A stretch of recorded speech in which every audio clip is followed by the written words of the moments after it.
Once, there was someone who spent too many years waiting for the right moment, until they realized moments do not wait. This is the story of a young woman named Lian, who lived in a quiet town near the river. The days there passed gently. People spoke softly. Life was not hurried. And yet, even in such stillness, Lian felt something unsettled inside her. She wanted a life that felt like her own. She wanted to speak without shrinking. She wanted to try things without always questioning if she deserved to. She wanted to feel proud of herself, even once. But she was afraid.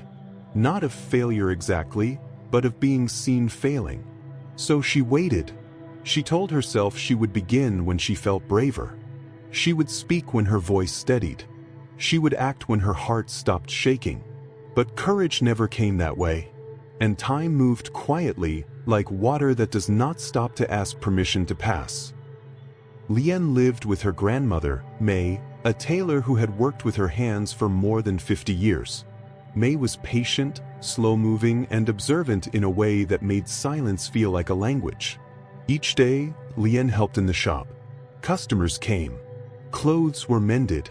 Small conversations were shared. Nothing dramatic. Nothing extraordinary. Yet inside Lian, life felt paused. She saw others her age applying to jobs in the city, starting small businesses, traveling, falling in love, trying, failing, trying again. But she stayed exactly where she was. Not because she lacked opportunity, but because she always thought, "I'm not ready yet." Those words followed her everywhere. They sat beside her while she ate. They whispered to her when she tried to sleep.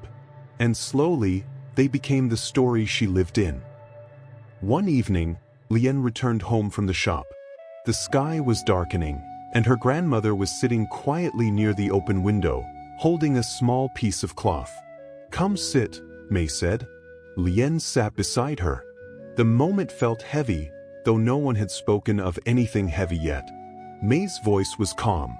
"I noticed how your hands tremble when a customer asks you to decide something," she said, "and how your voice becomes small when you speak what you want." Lian swallowed. Shame rose in her chest. "I just need more time," she whispered. "I will start when I feel ready." May looked at her, steady and gentle. "My child," she said, "I have lived 80 years. I have never once felt ready before doing something important." Lian looked down, silent. May continued, "People think courage is a feeling. It is not. Courage is a choice you make while your hands are still shaking." Silence settled between them, deep, honest, unavoidable. Lian's eyes stung, but she blinked the tears back. "I don't know how to change," she said. May reached out and took her hand. "Then take one step. A small step. One you cannot run away from. Do not wait to feel brave. Begin while you are afraid. That is how all beginnings are." The next morning, Lian woke early. The fear was still there. Her stomach twisted. Her chest felt tight. But there was also something else. A quiet urgency, like the feeling of realizing a door might close if she did not move now. She decided on a small step. She would design one dress on her own and display it in the shop window. It was not grand. It was not risky. But it was hers. Her fingers trembled as she worked. Every stitch felt like a question. "Who do you think you are to try?" Fear did not leave. Not once. But she stitched anyway. When she placed the dress in the window, her heart beat so hard she thought others might hear it. For the first hour, no one noticed.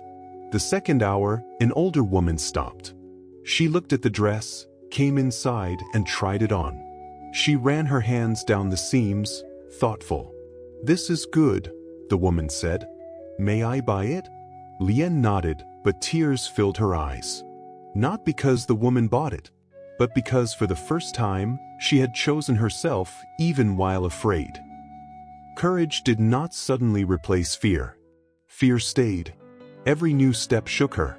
But something had changed. Lian no longer waited for fear to leave before living. Some days she spoke loudly. Some days her voice trembled. Some days she took risks. Some days she hid again. But she kept choosing to move. And movement, slow as it was, reshaped her life. A few years later, Lian opened a small studio of her own. People came not just for her clothes, but for her warmth, her soft presence, her quiet honesty. She would tell those who doubted themselves, "I know fear. It walks with me every day. But I learned this. Fear is not a stop sign. It is only a feeling. And feelings change when we move." Sometimes the moment we are waiting for is waiting for us to move first. If you are listening to this and your heart has been waiting years, maybe for the right time, please hear this. The right time is not coming. There is only now. Your life is asking for you now. Not after fear is gone. Not after confidence appears. Begin small. Begin shaking. Begin unsure. But begin. If this story found you at the right time, stay with it a little longer. Let it breathe with you. And if it left a spark inside you, share that spark forward. Subscribe to Life Tales Motivation, where old wisdom still breathes.